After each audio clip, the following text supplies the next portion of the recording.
My first cycle was basically the same as everyone else's first cycle. You know, it's very common for people to start off with test and DECA. Cycle theories. Here's a good theory for people. I've talked about it before. Mixing the drugs up. Not taking the same thing for too long. It's very important. Your body gets used to the same thing over and over. You have to constantly confuse the body. You got to mix it up. And that's with everything, with training, with eating, with cardio. But if you go on a show that it's okay to take steroids, and you take steroids, that's not cheating, right? I mean, you're not doing anything you're not supposed to do. Once upon a time, steroids were bodybuilding's dirty little secret. But today, steroids are almost as normalized as protein powder and motivational quotes. And Rich Piana was the man who embodied its unapologetic use. But chasing size at any cost comes with a bill. And for Rich, that bill cost more than an arm and a leg. After more than 25 years of pushing his body, he went to sleep one day and never woke up. Drug-wise, I was taking 2 IUs of growth every hour and a half to 2 hours. So this was 15 years ago, remember? So this was back 15 years ago, and this is how ahead of time I was, is I was taking growth every hour and a half to 2 hours throughout the day. But to understand how Rich ended up the way he did, we have to go back to where it all started. Rich was born Richard Eugene Piana in Glendale, California on September 26, 1970. He was Armenian on his mother's side, Italian on his father's. But if we're being real, his true heritage was Iran, and you will see why in a bit. Rich's mother raised him in Sacramento, and being a bodybuilder herself, the gym was like their second home. At 6 years old, most kids were glued to cartoons, but Rich was glued to the sight of monsters. And by monsters, we're talking about massive men with boulder-sized shoulders and veins like road maps. His mother brought him to the gym for the very first time at that age. And while he sat in the corner playing with his He-Man figures, he couldn't help but look up and realize that the men around him were the real-life versions of the figures he was playing with. That was all it took for the flip to switch. Young Rich did not just want to be like them. He had to be. By the time he was 11, Rich was already throwing around weights like a kid twice his age, training with a focus and intensity that most grown men could not match. While other kids his age were out riding bikes or playing video games, Rich was surrounded by the clang of iron and the scent of sweat and chalk. It was in that environment that he met Bill Cambra, a future close friend and training partner who, along with Rich's mother, helped shape the early years of his bodybuilding journey. For 4 years, Rich lived and breathed the gym, transforming himself rep by rep. And by 15, he decided it was time to prove himself. He entered his first ever bodybuilding competition, stepping onto the stage with the kind of body that was defined enough to turn heads. But bodybuilding is not just about size, it's about presence, about mastery. And in that first competition, Rich had neither, so he flopped big time. For most people, a loss like that would sting, maybe even make them reconsider. But for Rich, it did the opposite. That first taste of competition did not discourage him. It triggered something inside of him. The idea of being average, of blending into the crowd, was unbearable. If he could not be the best, he'd be the biggest. If he could not win with finesse, he would win by sheer overwhelming size. And once that kind of hunger sets in, it doesn't stop. Just a year after stepping on stage and tasting defeat, Rich had a conversation that would change his life forever. Bill, his longtime workout partner, sat him down and laid out what he believed was the real secret to making it in bodybuilding. The thing no one put on motivational posters or in training manuals. According to Bill, hard work and dedication would only take him so far. If Rich wanted to be one of the freaks, one of the guys who walked into a room and made jaws drop, he had to cross a line. That line was steroids. And in 1989, just 2 years after that conversation, an 18-year-old Rich crossed it. He started with a common cycle, testosterone and decadurabolin, aka test and deca, a combination designed to pack on size and strength at a rate no natural lifter could ever match. And just like he had hoped, the results were nothing short of insane. Now, my first cycle was basically the same as everyone else's first cycle. You know, it's very common for people to start off with test and DECA. You know, that's a common, just mild, cycle that is going to get you decent results. But being the first time that I had ever taken anything, I actually got pretty dramatic results. Rich's body blew up like a balloon hooked to an air compressor. In just 8 weeks, he shot up from an average 185 pounds to well over 200 pounds. With his new armor of size and strength, Rich stormed the NPC Mr. Teen California stage and walked away as the overall winner. And so, you know, I went from weighing 185, you know, to bouncing up over 200 pounds in 8 weeks. And, you know, competing in the show and, you know, taking first and winning the overall.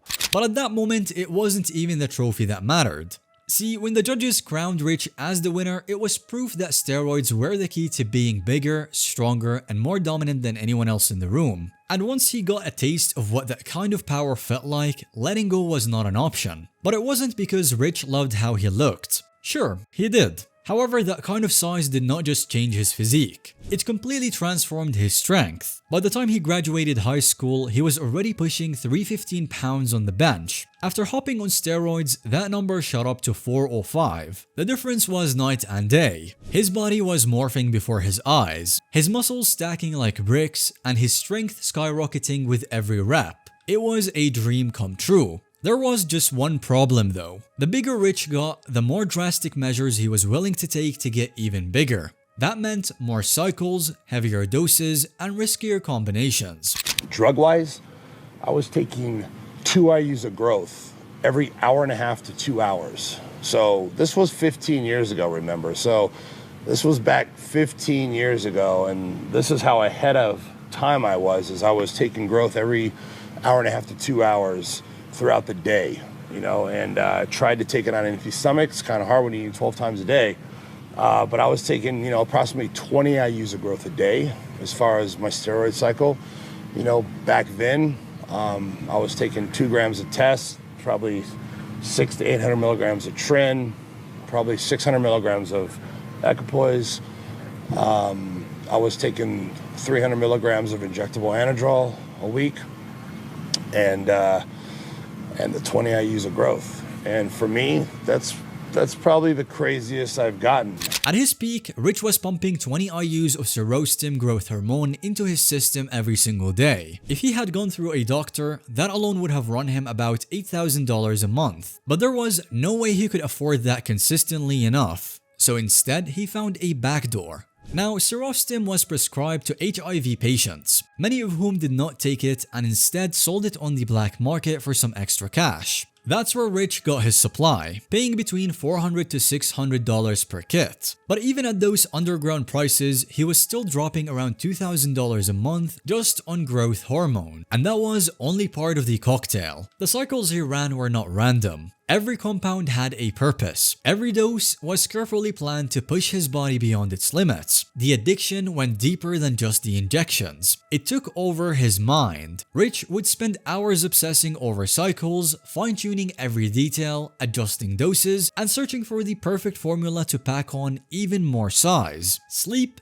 eat, train, inject, and repeat. That was his life. And in his mind, there was no such thing as too much. If a little worked, more had to be better. As you would expect, Rich's freakish size made him a dominant force on regional and national stages as he racked up wins across the country, including titles like NPC Mr. California in 1998 and several other regional and national championships over the years. And although he never took home a major international trophy, that hardly mattered. His name carried weight, his presence turned heads, and in a sport where respect was everything, Rich had plenty of it. But if bodybuilding gave him a name, you can say social media made him a legend. Because by 2011, Rich finally started getting the attention he always knew he deserved. That year, he launched his YouTube channel, and from there, the transformation into the Rich Piana people know today began. Now, let's get one thing straight. Success did not just land in his lap. It took him 2 full years to reach 25,000 subscribers, which when you think about it was a pretty solid number at the time. However, it was nothing compared to how massive that number was going to be in the years that followed.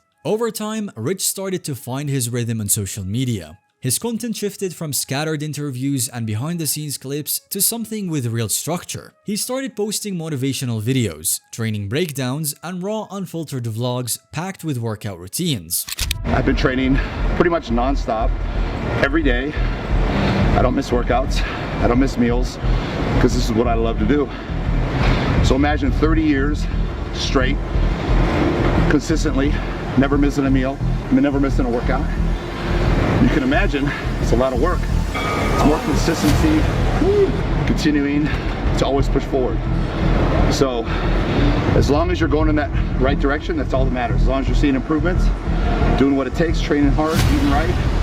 Unlike most bodybuilders who followed the same routine all year round, Rich did things in his own way. Sure, if a competition was coming up, he focused on bulking up. But in the off-season, he trained by instinct. No rigid plans, no strict rules, just him, the weights, and whatever felt right that day. Some days that meant lifting heavy.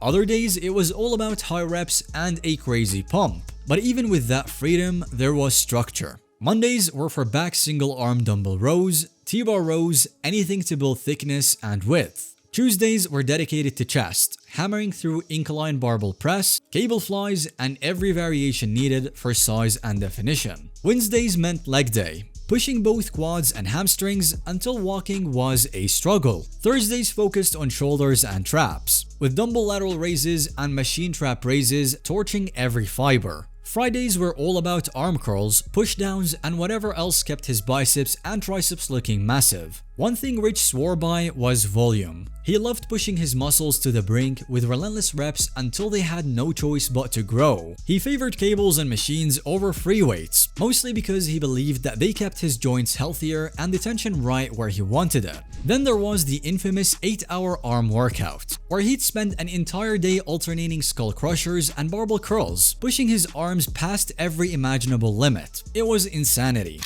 One of my deep dark secrets, a lot of people have probably heard of this, but it's basically an 8-hour arm workout, and it's made up of 16 mini workouts every half an hour throughout the day for 8 hours straight, killing your arms. And yes, it's 8 hours long.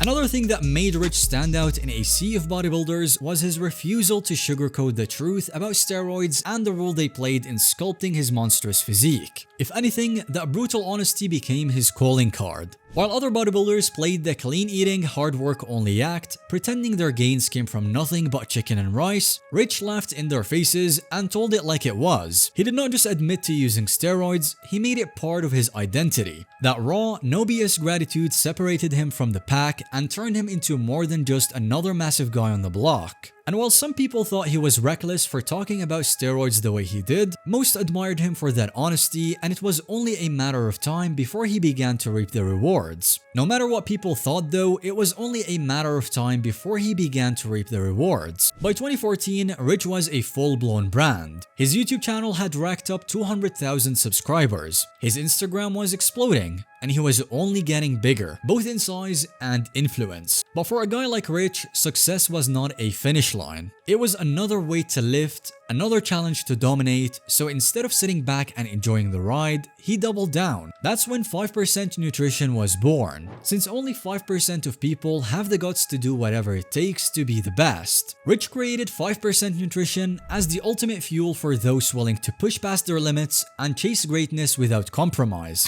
5%ers, one day you may. You know, the 5%ers is my thing. It's growing like crazy, and people don't know it's basically, 5% of the people in the world that are willing to do whatever it takes to reach their goals.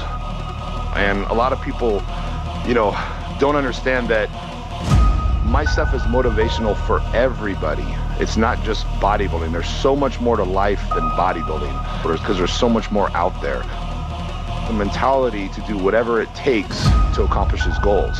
But here is the thing, there's always a price for pushing limits, and Rich had been running up the tab for years. That same year, his body was starting to send warning signs, and no amount of size, success, or followers could outrun what was coming. After years of relentless steroid abuse, Rich's body was finally pushing back. His hair was thinning, his liver was not looking too great, and he had to deal with gynecomastia, an unfortunate side effect of hormone imbalances that left him with enlarged breast tissue. It was the kind of thing bodybuilders never really talked about. But again, Rich had never been one to sugarcoat reality.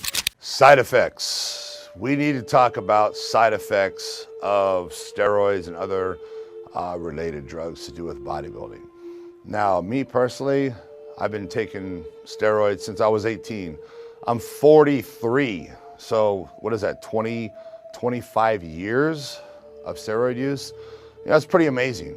And I have to say, honestly, I've had no side effects, I mean, my hair is starting to thin a little bit, but I'm 43 years old, Is that due to steroids? Yes, it is, because my dad still has a full head of hair.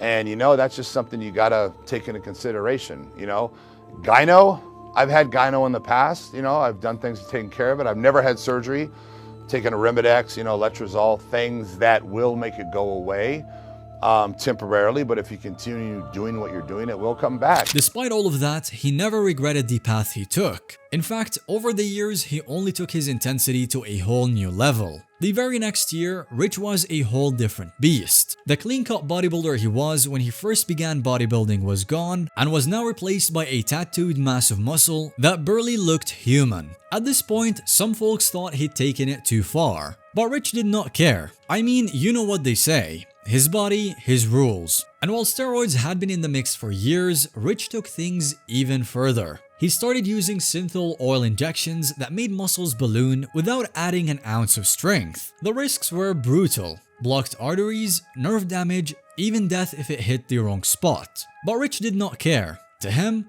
it was just another tool to push boundaries. And as if that was not already bad enough, years of pounding pre-workout had built up a tolerance so ridiculous that drinking it was not cutting it anymore. So he took the next logical step, that is, when logic had completely left the building, snorting it. Rich would snort lines of pre-workout before a gym session, in search of that insane, wire-to-the-moon feeling like a junkie looking for his next fix. At this point, nothing was off limits. If it helped him push further, lift heavier, or look crazier, it was fair game. But no one walks away from decades of steroid use without paying a price. For Rich, the bill came due in 2017. On August 7, 2017, while getting a haircut at home, Rich suddenly collapsed, hitting his head on the way down. His longtime girlfriend, Chanel Jansen, immediately called 911 and started CPR, desperately trying to keep him alive until the paramedics arrived. But by the time help arrived, Rich's heart had already given out. Although they managed to restart it, the damage was done. His brain had been starved of oxygen for too long. Rich was placed in medically induced coma. And for just over 2 weeks, he lay there unresponsive until he kicked the bucket. The bodybuilding world was stunned when Jansen announced his death on Instagram. Rich Piana, the man who had built an empire on his sheer size and brutal honesty, was dead at just 46 years old. And when the autopsy report came out, it didn't provide the closure people were expecting. There was no clear cause of death. Despite years of steroid use, the report could not outright pin his death on it. But one thing stood out. His heart had doubled in size. And that was all anyone needed to know. Maybe it wasn't just steroids. Maybe it was everything. The years of extreme cycles, the insane eating, the relentless training, the obsession with being bigger. Whatever it was, even a blind man could see that Rich's body had been through hell for decades. And in the end, it just could not take it anymore.